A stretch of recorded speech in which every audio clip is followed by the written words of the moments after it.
পরিবর্তন news channel, আপনার কণ্ঠ, আপনার পছন্দ। নমস্কার, পরিবর্তন নিউজ চ্যানেল আপনার স্বাগত আছে। নতুন আপডেট জন্য চ্যানেলকে লাইক, সাবস্ক্রাইব ও কমেন্টস করুন। আজকে আপডেট। আজ আসলে কবিদের তো মৃত্যু হয় না, তারা চিরদিন বেঁচে থাকেন কবিতা প্রেমী মানুষের হৃদয়ের গভীরে। নবযুগের পাঠকদের আকর্ষণ কবি নীরেন্দ্রনাথ চক্রবর্তী। সাহিত্য সম্রাট, বাংলা সাহিত্যের নবজাগরণের পথিকৃৎ কর্মী বঙ্কিমচন্দ্র চট্টোপাধ্যায়। আনন্দ মুখর সাহিত্য পত্রিকা ও পরিষদ দিব্যজ্ঞান প্রকাশন তার স্মৃতি মনে রেখে মুক্ত মঞ্চ বঙ্কিমচন্দ্র স্মৃতি স্মারক সম্মান 2024 বই মেলা 2024 প্রাঙ্গণে অনুষ্ঠানে আয়োজিত করলেন। সমস্ত কবি, লেখক, সাহিত্যিক, সাংবাদিক, ফিল্ম পরিচালক, শিল্পীকে বঙ্কিমচন্দ্র স্মৃতি স্মারক সম্মান 2024 থেকে সম্মানিত করলেন। ছিল কবিতা পাঠ, গান, বক্তব্য। এই অনুষ্ঠানের সভাপতিত্বে করেন বিখ্যাত সাহিত্যিক পার্থ সারথী। গায়েন অনুষ্ঠানের শুভারম্ভ পুরুষোত্তম ভট্টাচার্য গান মাধ্যমে করলেন। প্রধান অতিথি হিসেবে উপস্থিত ছিলেন আনন্দ মহল সরকার চেয়ারম্যান, আন্তর্জাতিক মানবাধিকার কমিশন ইন্ডিয়া বাংলাদেশ IAROC কবি অশোক কুমার চক্রবর্তী মঞ্চ সঞ্চালক করেন। বিশেষ অতিথি ছিলেন বিখ্যাত সাহিত্যিক জয়দীপ চট্টোপাধ্যায়। উপস্থিত গুণী শ্রদ্ধেয় বিখ্যাত কবি, লেখক ও সাহিত্যিক, শ্রোতা। উপস্থিত এবং অনুপস্থিতিতে আছেন কবি ফাল্গুনী চক্রবর্তী, বিমল চন্দ্র গড়াই, দেবাশিস মল্লিক চৌধুরী, ডক্টর রামকৃষ্ণ রায়, কুণাল রায়, ডক্টর নিতা রঞ্জন পাল, ইলিয়াস খোরামি, ভোলানাথ সামন্ত, মুজাফর আলী মোল্লা, কাজল ভান্ডারী, ফিল্ম পরিচালক প্রদীপ বিশ্বাস, মহেশেতা ব্যানার্জি, শিল্পী সিদ্ধার্থ শঙ্কর মণ্ডল, আছহাব উদ্দিন তালুকদার, জানাহার বেগম, সিরাজ উদ্দিন, শিব শঙ্কর বক্সি, দেবস্মিতা নাথ, সমিত্র দত্ত, খয়রুল মোল্লা, মৃত্যুঞ্জয় সর্দার, সুব্রত ভট্টাচার্য, রুবাইয়া বিবি, ডক্টর সিরাজুল ইসলাম মোল্লা, ডক্টর কাজী মনিরুল ইসলাম, সাইফুল ইসলাম মোল্লা, অরেশ আলী মোল্লা, শচীনানন্দ সর্দার, নজরুল ইসলাম সর্দার, আব্দুল বারী, প্রতিমা মণ্ডল, সুপর্ণা রায় সম্পাদিকা ও ফাউন্ডার, সুকুমার রুচ সভাপতি। আনন্দ মুখর সাহিত্য পত্রিকা ও পরিষদ তত্ত্বাবধানে এই সাফল্য অনুষ্ঠান অনুষ্ঠিত হয়েছে। মুখ্য উদ্দেশ্য যত কবি ও লেখক, সাহিত্যিকদের যারা কেউ নাম জানেন না তারাকে উৎসাহিত এবং উন্নীত করা। কমিশনের ভারত বাংলাদেশ দুই দেশের চেয়ারম্যানের দায়িত্ব পালন করতেছি। এদেশের অসহায় মানুষদের পাশে আছি, এদেশের নির্যাতিত নিপীড়িত মানুষের পাশে আছি। আজকে আমি সকলকে বলতে চাই, কলকাতার বুকে এত বড় বইমেলার যারা আয়োজন করেছে, এত বড় যে মহতি উদ্যোগের আয়োজন করেছে, তাদেরকে ধন্যবাদ দিয়ে আমি ছোট করতে চাচ্ছি না। তাদের ধন্যবাদ দেওয়ার পরিসীমা আমার কাছে শেষ হয়ে গেছে। আমি নিরাকার হয়ে যাচ্ছি, তাদের ধন্যবাদটা দিব কোথায়? তবে এতটাই ধন্যবাদ জানাই, আমি এতটাই খুশি দুই বাংলার মানুষ আমরা একত্রিত হয়েছি। এবং আরো ধন্যবাদ জানাচ্ছি আনন্দমুখর সাহিত্য পত্রিকাকে, যারা আজকে আমাদের দুই বাংলার মানুষকে একত্রিত করেছে। এছাড়া আমি আরো জানলাম আমাদের এক অতিথি এসেছে, উনি শ্রীলঙ্কা থেকে এসেছে। আমি মনে করতেছি আজকের এই কলকাতার এই বই মেলাতে শুধু বাংলাদেশ ভারত না, তথাপি বিশ্বের বহু কান্ট্রির মানুষ এসেছেন এবং তারা বই কিনতেছেন, বিভিন্ন বইয়ের স্টল থেকে যাচ্ছেন, তারা বই কিনবেন। আর আমি সকলের প্রতি আশা করতেছি আপনারা সুন্দর সুন্দর বই কিনবেন, নিজের ছেলে মেয়েদেরকে বই পড়ার দিকে আগ্রহ বাড়াবেন, যুব সমাজকে বই পড়ার দিকে আগ্রহ বাড়াবেন। তাহলে সমাজ থেকে আমাদের বিভিন্ন অসুবিধা, সমাজের যে যুব সমাজরা আজকে যে ক্ষতিগ্রস্ত হচ্ছে, বিভিন্ন নষ্টের পথে যাচ্ছে, এইসব সামাজিক মূল্যবোধ আমাদের ঠিক থাকবে, আমাদের সমাজ ঠিক থাকবে। আর আমাদের সমাজ ঠিক থাকলে আমাদের পরিবার ঠিক থাকবে। এভাবেই আমরা আগামীতে এগিয়ে যাব এবং কলকাতার বইমেলাতে আমি সকলকে অভিনন্দন জানাই। সময় মোটে 1 ঘন্টা, কিন্তু সেই মানুষই ঠিক কাজ করতে পারে যে অনেক কাজ করে।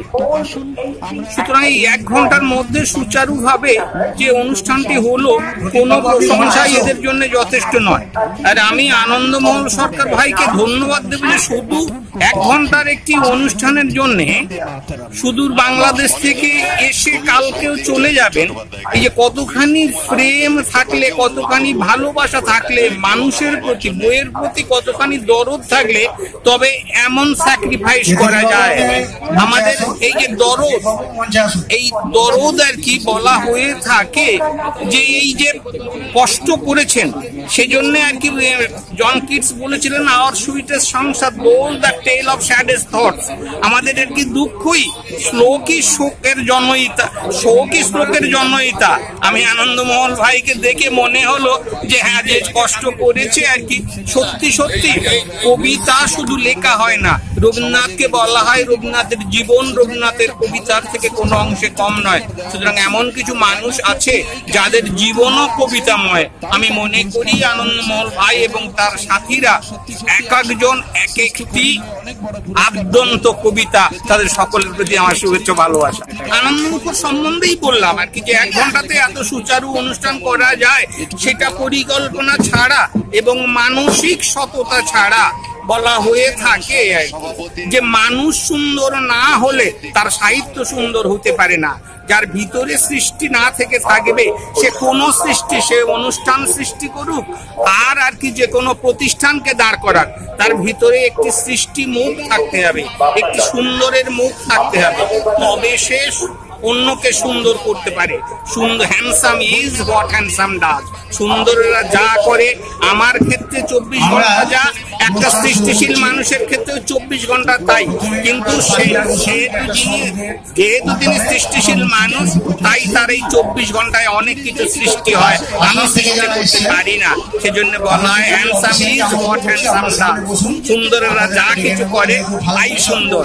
সত্যম শিবম সুন্দর। সকালে আমরা যখন আসামে গেছিলাম তিনি যথেষ্ট আমাদের সঙ্গে পরদেহী, কিন্তু তিনি বেঁচে আছেন। এই মৃত্যুকে জয় করার নাম মৃত্যুঞ্জয়। রবীন্দ্রনাথের ভাষায় বলতে গেলে বলতে হয় এ মৃত্যু ছেদিতে হবে, জ্বালিতেই হবে দীপ্ত প্রভাত কালে এই কর্মধামে। আমাদের সকলকে প্রকাশমান হতে হবে, আমাদের সকলকে অপ্রকাশ নামক মৃত্যুর হাত থেকে বাঁচতে হবে। And I claim of it in the name of love and in the name of love between men and men. আমি এদেরকে অনুরোধ করব এই পুরস্কার তাদের স্বরমুখী করে, সত্যমুখী করে, তাদেরকে যেন ভালোবাসায় শিক্ষিত এবং দীক্ষিত করে। পুরস্কারের দুটো দিক, একটা অহংকারের দিক, একটা পতনা হয়ে পড়েন। মা কুরুধন জন যৌবন গর্বম হরুতি নিমেষাৎ কাল সর্বম। এই পুরস্কার তাদের যেন সেখান থেকে রক্ষা করে এবং এই পুরস্কার তাদের যেন আরো প্রেমময় করে, আরো যেন দরদি করে। তারা যেন রবীন্দ্রনাথের ভাষায় বলতে পারেন আরো বেদনা, আরো বেদনা প্রভু দাও মোরে আরো চেতনা, আরো। আমাকে একটি কবিতা বলতে বলা হয়েছে। আমি আমার ভালো থেকো কাব্যগ্রন্থ থেকে একটি কবিতা বলছি। পৃথিবীটা কার, আমি এখন বড্ড দিগন্তের বিস্তৃত স্বপ্ন রাশি, ওরা 100 বারে দখল হয় যে ঘর, আপন থাকে রসদ যখন থাকে, রসদ শেষে কেউ আসে না আমার করুণ ডাকে। নাতি নাতনিরা যে আমাদের চারিপাশে অসংখ্য মানুষ, তারা কিন্তু অনেক দূরত্ব। আমরা যদি আমাদের দুটো হাত, আমাদের হৃদয় নামক একটা বস্তু, যেটা থেকে আমাদের জীবনের সঙ্গে ভীষণ মিলে যাবে। আর সেই কামনাই করব আগামী দিনে শিখতে পারে, পড়তে পারে এবং তাদের মধ্যে যে বিধ্বংসী মন, তাদের মধ্যে চেতনাহীষ্ট মন, তারা যেন দূর করতে পারে। আমি সেই কামনাই। এই সম্মাননা পেয়ে আমি ভীষণ খুশি হয়েছি। কবি এবং লেখকদের দায়বদ্ধতাকে আরো বাড়িয়ে দিয়ে যে কথাগুলো আছে পেলে আরো স্ফুলিঙ্গ হয়ে বেরিয়ে আসে। আসাম থেকে এসেছিলাম, এগিয়ে যায়। তাই আমি আজ ভীষণ খুশি এবং শিপনার এই যাত্রা বিজ্ঞানে আলো। নমস্কার।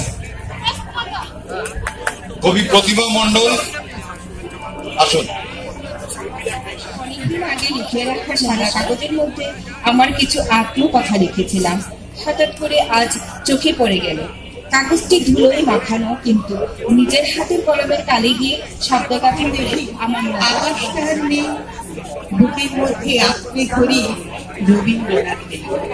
তোমারই স্মরণ করি আজ এই দারুণ দুর্দিনে। হে বন্ধু, হে প্রিয়তম, সভ্যতারই